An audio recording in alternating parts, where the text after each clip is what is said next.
भगवान की बनाई गई इस धरती पर हर चीज़ मौजूद है। भगवान ने पानी बनाया है तो आग भी बनाई है, आसमान बनाया है तो धरती भी बनाई है। लेकिन इंसान के इस धरती से चले जाने के बावजूद भी उसकी रूह, आत्मा इस धरती पर क्यों रह जाती है? आखिर क्या मकसद होता है इनका और किस इच्छाओं से ये इंसानों के बीच बसी रह जाती है? इंसान इन्हें एक अलग प्रजाति मानते हैं, अलग नज़रिए से देखते हैं। इनके होने का वजूद इंसान नेगेटिव मानते हैं। लेकिन क्या ये हकीकत होता है कि सारी आत्माएं ऐसी ही होती हैं? आज एक लड़के के बारे में बताने जा रहा हूँ जिसने अपनी माँ के लिए कुछ ऐसा कर दिया जो शायद ही आज के बेटे कर सके। कहानी में आगे बढ़ने से पहले यही कहूँगा कि अभी तक चैनल को सब्सक्राइब नहीं किया है तो प्लीज़ चैनल को सब्सक्राइब कर लो और कहानी में सुनो, देखो क्या होता है। नमस्कार दोस्तों, मेरा नाम है शंकर। मैं कहानियाँ सुनाता हूँ। ऐसी कहानियाँ लेके आता हूँ आप सभी के लिए जो सच्ची घटना पर आधारित होती हैं और जो आप सभी लोगों में से ही कुछ लोग मुझे भेजते हैं। ये कहानियाँ ऐसी होती है जो लोगों ने अपने जीवन में एक्सपीरियंस किया है।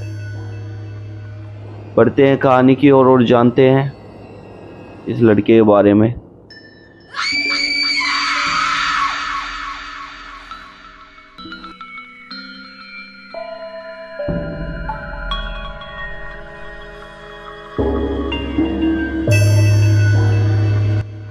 मनीष नाम का ये लड़का एक छोटे से गांव में रहता था। मनीष और मनीष की माँ, घर में दो ही जने थे। फादर काफ़ी सालों पहले एक्सपायर हो गए थे, तो मनीष की मम्मी घर बार में कहीं किसी के गांव में जैसे कि गोसे होते हैं, गोसे मतलब उपले होते हैं, वो बना दिए, किसी के घर में काम कर दिया, किसी की हेल्प करा दी। इस तरह से अपना घर का गुजारा किया करती थी। मनीष छोटा ही था, इतनी अभी नॉलेज नहीं थी कि हेल्प करवा सके, पढ़ाई कर रहा था। जब घर के हालात ऐसे होते हैं ना तो बच्चे का पढ़ाई में भी बहुत कम मन लगता है। मनीष का भी इसी तरह से पढ़ाई में बहुत कम मन लग रहा था। मनीष कुछ काम सीखना चाहता था। अपनी माँ को बचपन से देखा था ऐसे, माँ के लिए मैं क्या ही वर्ड यूज़ करूँ, ऐसे परेशान होते हुए देखा था बचपन से ही अपनी माँ को। तो बचपन से ही कहीं दिहाड़ी मजदूरी पे चला गया, कहीं किसी के घर काम करने चला गया। दो पैसे घर में कमा के ही लाता था। और जो बच्चा दो पैसे कमा के लाता है ना, वो बचपन से ही दिख जाता है कि क्या कुछ कर देगा, क्या आग है इसके अंदर। मनीष इसी तरह से अपनी मम्मी की हेल्प करता था और अपने घर का गुजारा करने में मदद किया करता था। मनीष ने मजदूरों के साथ काम करने का वो कर लिया था निर्णय कि अब मैं मजदूरी ही करूँगा। मैं अब पढ़ाई लिखाई तो छोड़ ही दी है, अब घर का देखूँगा और मजदूरी करूँगा। मनीष के अंदर थोड़ी सी ठीक ठाक नॉलेज थी, तो मिस्त्री वो बनने में टाइम नहीं लगा। जो लेबर से मिस्त्री बनने में उसे टाइम नहीं लगा। लेबर की दिहाड़ी कुछ यही 400-500 रुपये थी और मिस्त्री की दिहाड़ी थी कुछ 800 रुपये के आसपास। तो मिस्त्री बन गया। उसे पता चला कि थोड़ी ही दूर एक बड़ी बिल्डिंग का निर्माण हो रहा है, तो उस बड़ी बिल्डिंग में काम करने के लिए कुछ लेबरों की, मजदूरों की ज़रूरत है। तो मनीष अपने पड़ोसी के साथ वहाँ काम करने के लिए चला जाता है। माँ बहुत खुश थी। मनीष वहाँ काम करता है, एक्सपीरियंस और अच्छा हो जाता है। कुछ दिनों बाद अब मनीष जवान हो गया था, तो मनीष की शादी करा दी जाती है। एक उन्हीं जैसी गरीब परिवार की लड़की घर में आती है और सब खुश थे। अब परिवार 2 से बढ़ के 3 का हो गया था, जल्दी ही 4 का हो जाने वाला था। मनीष को एक और कॉन्ट्रैक्ट दिखाई देता है घर से थोड़ी दूर, जहाँ पे जाकर मनीष को दिखा के ये काफ़ी महीनों का काम है, 3-4 महीनों का काम था ये। मनीष ने सोचा कि यहाँ तो ठीक है, 3-4 महीनों का लगा बंधा काम है, यहाँ पे लग जाता हूँ। घर से ज़्यादा दूर भी नहीं है, साइकिल से आना जाना हो जाएगा, पैदल भी आ जा सकता हूँ।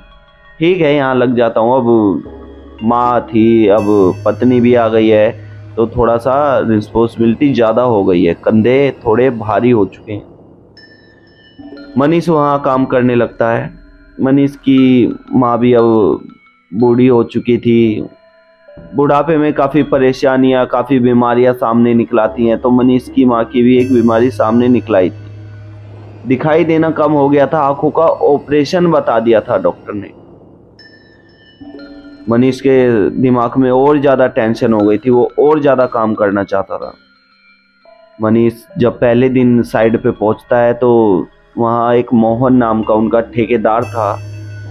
उससे मनीष बात करता है कि मैं काम करना चाहता हूँ। सब वहाँ काम चल रहा था, सब अपना अपना काम कर रहे थे।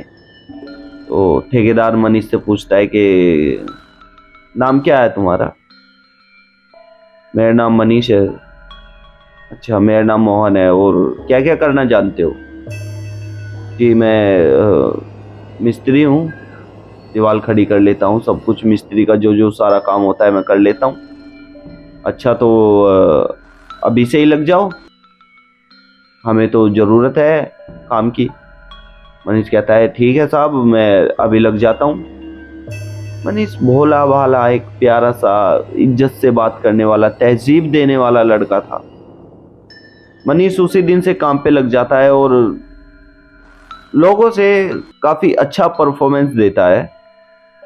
मोहन भी मनीष से खुश था कि हाँ भाई, लड़का मन लगा के काम कर रहा है। जब छुट्टी का टाइम हुआ करता था, सब टाइम से पहले ही हाथ पैर धोने चले जाते थे, लेकिन मनीष जब छुट्टी हो जाती थी उसके बाद हाथ पैर धो के अपने घर जाता था। ये मोहन को मनीष की बात बहुत अच्छी लगती थी कि ईमानदारी से अपना काम कर रहा है। मोहन का इसी तरह से काम चलता रहा, घर में पैसे आते रहे। मोहन काम पे रोज आता था, बारिश तूफान आंधी, दैट ऑल, कभी काम टाला नहीं। लेकिन अचानक से मोहन ने काम पे आना बंद कर दिया था। मालिक भी ये देख के परेशान था कि मनीष अचानक से काम पे आना क्यों, क्या बात है आखिर। मनीष को तो ज़रूरत थी पैसों की, काम की, तो उसने अचानक से यूँ काम पे आना बंद क्यों कर दिया। तो मालिक को लगता है कि उसके घर जाके देखना चाहिए, लड़का अच्छा था। मालिक एक अपने लेबर से कहता है कि आज काम खत्म होने के बाद मनीष के घर चलेंगे, देख के आएंगे क्या हुआ है। मनीष को यहाँ काम पे आए अब 9 दिन 10 दिन हो चुके थे। मालिक और एक लेबर घर पहुँचते हैं। घर जाकर देखते हैं तो मनीष की माँ खाट पे बैठी हुई थी, मनीष की पत्नी घर के अंदर थी। जाते ही मोहन अम्मा से, अम्मा नमस्कार। अम्मा नमस्कार बेटा, कौन? मैं अम्मा मोहन हूँ, जहाँ मनीष काम किया करता था मैं वहाँ का ठेकेदार हूँ। अच्छा बेटा, बताओ क्या हुआ? माँ बस कुछ नहीं, ऐसे देखने आया था, मोहन काफ़ी दिन से काम पे नहीं आ रहा, क्या हुआ है? तबीयत खराब है क्या मोहन की? अम्मा फूट फूट कर रोने लगती है। कहती है कि मनीष का तो आज से 9 दिन पहले एक्सीडेंट हो गया, वो ट्रक से टकरा गया था और वो अब इस दुनिया में नहीं रहा। मनीष की पत्नी भी अंदर से ये बात सुन रही थी, अंदर से रोने लगी ये बात सुनकर। मोहन इस बात को सुनकर बहुत दुखी हुआ। हौसला देते हुए, जो भी मनीष के पैसे बने थे वो घर पे पकड़ाते हुए कहता है कि अम्मा हमें बहुत अफसोस है, बहुत अच्छा लड़का था मनीष, अपना काम नेक नीति से किया करता था, तो मैं कैसे उसके पैसे मार लेता, कैसे उसके पैसे छुपा लेता। ये उसके हिस्से के पैसे हैं, ईमानदारी के पैसे हैं, आप रखो, घर में काम आएंगे। और माँ, जैसा आपके लिए मनीष था वैसे ही मैं हूँ। और बहू, मनीष से काफ़ी बड़ा था मोहन, बहू किसी भी चीज़ की ज़रूरत हो तो ये मेरा नंबर है, किसी भी समय फ़ोन मार देना, आधी रात को भी। मैं तुम्हारी मदद के लिए हमेशा खड़ा हूँ। उसी रात बहुत तेज बारिश हो रही थी। अचानक से मोहन के घर का दरवाजा खटकने लगता है। देखता है कि अचानक से ये क्या हुआ, कैसे घर का दरवाजा खटकने लगा आधी रात को। तो दरवाजा खोलने पे पता चलता है कि मनीष दरवाजे पे खड़ा है। मोहन देख के एकदम बौखला गया यार। मनीष, तुम यहाँ क्या कर रहे हो? मालिक, मैं यहाँ आया हूँ, क्या मैं कल से काम पे आ जाऊँ? तुम इतने दिनों से काम पे नहीं आ रहे। हम तुम्हारे घर गए थे, तुम्हारी मम्मी ने बताया कि एक्सीडेंट हो गया था तुम्हारा। हाँ, वो एक्सीडेंट हो गया था मेरा, थोड़ा सा चोट भी लगी थी अब, लेकिन ठीक हूँ अब मैं। अब क्या मैं कल से काम पे आ जाऊँ? ठीक है, लेकिन माँ तो बता रही थी कि तुम, अरे माँ अब बुढ़ापे में आ गई है, थोड़ी सी दिमाग से भी सटिया गई है। क्या माँ की बात में आ रहे हो? मैं हूं ना आपके सामने खड़ा, क्या आ जाऊं कल से, बताओ ना। हाँ ठीक है, कल से आ जाना काम पे। कल सुबह 9 बजे मनीष काम पे पहुंच गया था। काम पे जाकर अपना हर बार की तरह जैसे पहले किया करता था, अपने औजार उठाकर काम पे लग जाता है। छुट्टी हो जाती है, सब अपने अपने घर जाने लगते हैं। मनीष जैसे पहले काम कर रहा था ना, उससे भी ज्यादा लगन से, मेहनत से और भी ज्यादा जोश से काम कर रहा था। देख के मोहन भी, हाँ भाई लड़का काम कर रहा है भाई। सबकी छुट्टी हो गई थी, लेकिन जब एक साथी ने मनीष से पूछा कि घर नहीं जाना क्या, अभी तक काम में लगे हो? मनीष ने कहा, नहीं ये दीवार थोड़ी बची है, ये पूरी करके घर जाऊंगा, थोड़ा सा ओवर टाइम भी लग जाएगा, मैं इस दीवार को पूरी कर कर ही जाऊंगा। देख लो, अब 7 बजे के आसपास यहाँ एक गार्ड आ जाता है, वो थोड़ा ठीक नहीं है बोलचाल में भी, और उसके बारे में लोगों ने काफी कुछ बुरा कहा है। कोई नहीं, मैं देख लूंगा, तुम जाओ, मैं ये दीवार खड़ी करके जाऊंगा। तब वहां से चले जाते हैं। मनीष अपने काम पे लगा हुआ है। मनीष इतनी फुर्ती में काम कर रहा है ना भाई साहब, कोई अंदाजा नहीं जिसका। 7 बजते हैं और वहां का गार्ड आता है। गार्ड आके कुर्सी पे बैठ जाता है, तो अंदर से खटर पटर ईंटों की आवाज, बसोली की करनी की आवाज आ रही थी। तो गार्ड देखता है कि आज कौन अंदर रह गया जो इतनी आवाज कर रहा है, शोर मचा रहा है। गार्ड अंदर जाके देखता है तो अंदर मनीष काम पे लगा हुआ है। गार्ड कहता है, ओ भाई क्या हुआ, घर वर नहीं जाना क्या? कैसे काम में अभी तक लगे हुए हो? साहब, मुझे थोड़ी पैसों की ज्यादा जरूरत है, मैं थोड़ा ओवर टाइम काम कर रहा हूँ। अच्छा चलो कोई नहीं, करो। कुछ पानी की या फिर कुछ खाने की जरूरत हो तो मैं यहीं गेट पे बैठा हूँ, मुझे बता देना, ठीक है? मनीष लगातार काम करता रहा। 7 बजे से रात के 11 बज चुके हैं। इन 4-5 घंटों में मनीष ने पानी तक नहीं पिया, लगातार काम कर रहा है।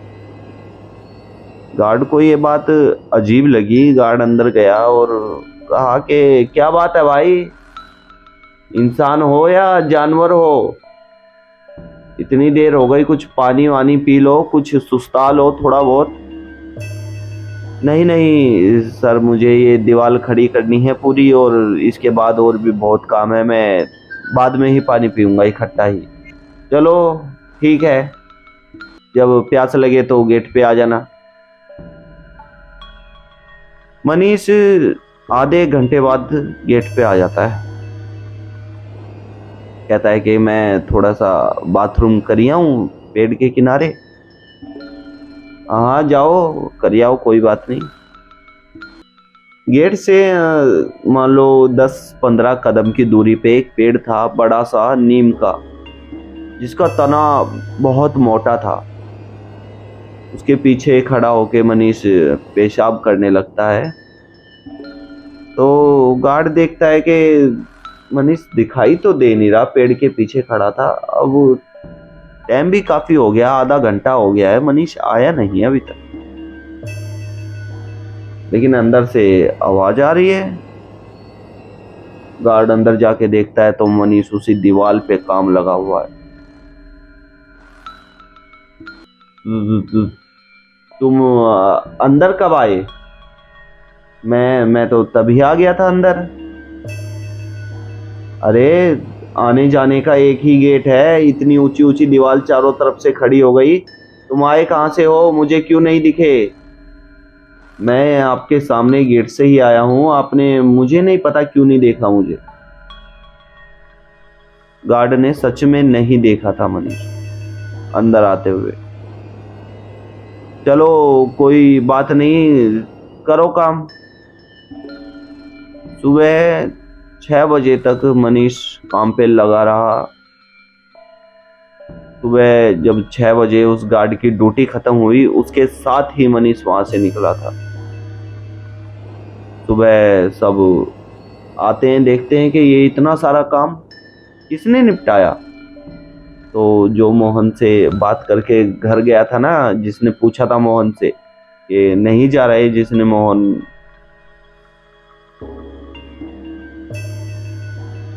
जो मनीष से बात करके निकला था ना वहां से कि घर नहीं जा रहे क्या, यही काम करोगे, उसने मोहन को बताया कि ये मनीष रात को रुका था, कह रहा था कि मैं ओवर टाइम करूंगा, और शायद उसने इतना काम किया है। अरे तुम पागल हो गए हो क्या? ये काम 4 आदमी भी मिलकर नहीं कर सकते जितना उस अकेले ने कर दिया है कहाँ मनीष? देखते हैं तो मनीष 9 बजे अपने काम पे चला आ रहा था। लो आ गया, मनीष आ गया। और मनीष ठीक हो? हाँ मैं ठीक हूँ। क्या हुआ? कुछ नहीं, पूरी रात काम कर रहे थे क्या? हाँ मैं पूरी रात काम कर रहा था। अच्छा, सोए भी नहीं लग रहा है। नहीं बस इतनी नींद बहुत है मुझे, चलो काम पे लग जाता हूँ। मनीष अपने काम पे दोबारा लग गया। आज रात फिर वही काम करता रहा। इसी तरह से दिन बीतते रहे तो उस गार्ड ने वहां से अपनी बदली करा ली। कहा कि मैं यहाँ काम नहीं करूंगा, जो यहाँ पे काम करता है ना रात भर, बहुत अजीब बंदा है, ना पानी पीता है ना खाना खाता है, कब बाहर जाता है कब अंदर आता है कुछ नहीं पता चलता, और काम मशीनों से भी तेज करता है। जो वहां का मालिक था ना, उसे ये बात बताई गार्ड ने। तो उसने कहा कि चलो कल मैं चलता हूँ वहां पे, देखता हूँ कि कौन है ऐसा। अगले दिन 10 बजे के आसपास सब काम में लगे हुए थे। मालिक वहां आता है, आते ही मोहन से कहता है कि कौन लड़का है वो जो पूरी रात यहाँ काम करता है? कहते हैं कि वो भूतों की तरह काम करता है, डरा देता है। गार्ड भी यहाँ से नौकरी छोड़ के चला गया। मोहन कहता है अरे सर ऐसा ऐसा कुछ नहीं है, आओ बैठो बैठो, थोड़ा लड़का है परेशान है, घर से थोड़े पैसों की जरूरत है तो ओवर टाइम करता है, लड़का बहुत काम में नेक है। अरे हमें दिखाओ तो सही है कौन?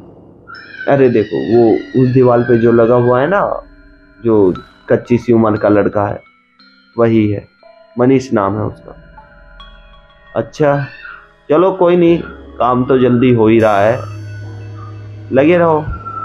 मालिक वहां से चला जाता है। इसी तरह से चलता रहता है। करीब 15 ही दिन गुजरे थे, मनीष अचानक से फिर से काम पे आना बंद कर देता है। फिर से मोहन के मन में बेचैनी सी होती है कि फिर से काम पे आना बंद कर दिया मनीष ने, क्या बात हुई। चलो आज फिर घर चल के देखते हैं। घर जाते हैं तो अम्मा बैठी थी बाहर। फिर से अम्मा से कहते हैं, अम्मा नमस्कार। नमस्कार बेटा, बताओ कैसे आना हुआ। अम्मा मनीष कहाँ गया। कैसी बात कर रहे हो बेटा, उस दिन आए थे तो मैंने तुम्हें बताया था ना कि मनीष के साथ तो हादसा हुआ है। ये कैसी बात कर रहे हो अम्मा, मनीष तो अभी 2 दिन पहले तक हमारे साथ काम कर रहा था। नहीं बेटा, क्या ही बताऊं, मनीष की पत्नी भी अंदर से आके रोने लगती है। कहती है कि नहीं, मनीष नहीं रहे, घर से बोल के निकले थे माँ के आंखों के ऑपरेशन के लिए 25,000 रुपये कहीं से भी जुटा कर लेके आऊँगा, लेकिन माँ का ऑपरेशन जरूर करवाना है। 25,000 रुपये। उंगलियों पे हिसाब जोड़ा मोहन ने। जितने दिन और रात मनीष ने काम किया था ना, उसका टोटल मिला के 25,000 ही हो रहा था। और ये बात कोई नॉर्मल बात नहीं थी। मोहन ये पैसे मनीष के घर वालों को देता है और कहता है कि अम्मा तुम मानो या ना मानो, तुम्हारे बेटे ने यहाँ ना होके भी अपने होने का फर्ज निभाया है। और कुछ बच्चे ऐसे होते हैं जो होते हुए भी अपने माँ बाप को घर से धक्के मार के निकाल देते हैं। अम्मा ऐसा बेटा पाके तुम धन्य थी। सब वहां फूट फूट कर रोने लगते हैं। उसके बाद मनीष कभी दिखा नहीं किसी को, और मनीष का डेथ सर्टिफिकेट भी मोहन ने देखा था। ये कहानी मुझे वो जो मोहन के साथ आता था ना, एक मोहन का लेबर, उसके लड़के ने सुनाई है मुझे। और कहानी मुझे इंटरेस्टिंग लगी, अच्छी लगी, मैंने आप लोगों तक पहुंचाई। आप लोगों को कैसी लगी कमेंट सेक्शन में ज़रूर बताना। और अभी तक चैनल सब्सक्राइब नहीं किया है, बहुत बुरी बात है, कर लो यार फटाफट से। धन्यवाद वीडियो एंड तक देखने के लिए। आपको वीडियो कैसी पसंद है मुझे बताओ। काले जादू की, आत्मा की, चुड़ैल की, रोड हादसा, बताओ। कुछ ऐसी ही कहानी ढूंढूंगा, फिर सब्सक्राइबरों से ऐसी ही कहानी खींचूंगा। बाकी बहुत बहुत धन्यवाद, बहुत प्यार मिला आपका। Thank you so much watching for video. Thank you.